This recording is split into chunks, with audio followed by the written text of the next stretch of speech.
Hello guys and welcome back to Law Buddy. In this video, we will be dealing with the topic Surat Factory, which is a topic under your Indian legal and constitutional history. So without wasting much time, let's get started.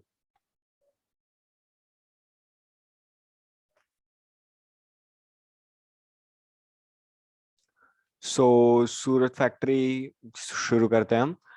After landing on the Indian soil, the primary task before the company was to find out a suitable place to carry on its trade well. The company needed to establish few factories. So Indian soil पे land करने के बाद में company का main motive ये था कि उसे कुछ सूटेबल एक प्लेस चाहिए थी कि जिससे वो अपना कमर्शियल इंटरेस्ट अचीव कर सके और मतलब फैक्ट्री स्टैब्लिश कर सके. तो बेसिकली पहले हम ये जानते हैं कि what is a factory. A factory was a place consisting of offices, residences for companies' employees, and warehouse for storage of goods. सो ये जो फैक्ट्रीज थी उस टाइम पे क्या होता था. Factory doesn't consisted of just a warehouse. Factory consisted of residential places for the workers and the offices also. तो factory एक पूरी एक लोकेलिटी होती थी. सो आगे चल के आपको पता पड़ेगा फोर्ट विलियम वगैरह के बारे में. तो मैं अभी बोल रहा हूँ तो ये थोड़ा ध्यान में रखना. फोर्ट विलियम वगैरह इसलिए नाम पड़ता था इन फैक्ट्रीज का because the factory looks like fort. Fort type का स्ट्रक्चर होता था इसलिए ऐसा होता था. ठीक है.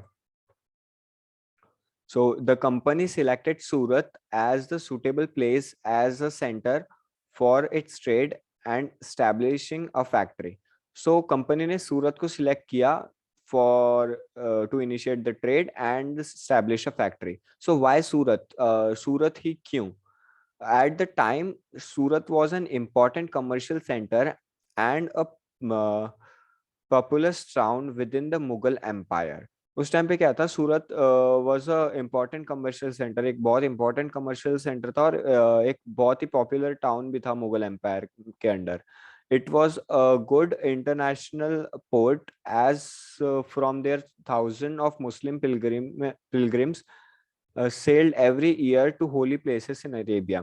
So उस टाइम पे क्या होता था. सी रूट ही लोग प्रेफर करते थे. ऑब्वियसली वही था इसलिए तो. और मुगल्स को भी जो अपना ट्रेड करना था वो सी रूट के थ्रू ही करना था.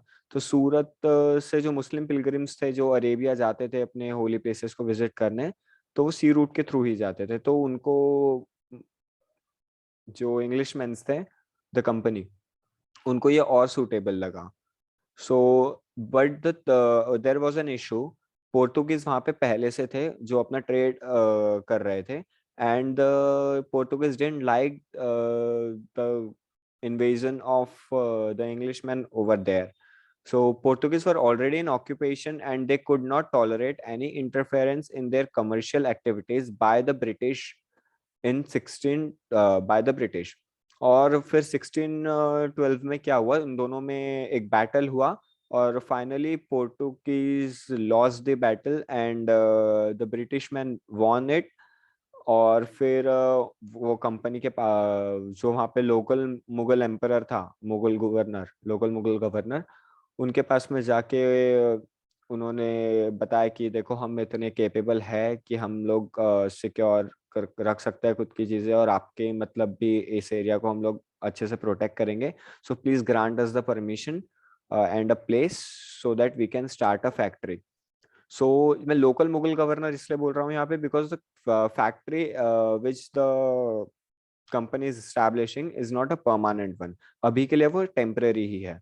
सो उन्होंने फिर the Surat was first place where the company establishes factory in with the permission of local Mughal governor.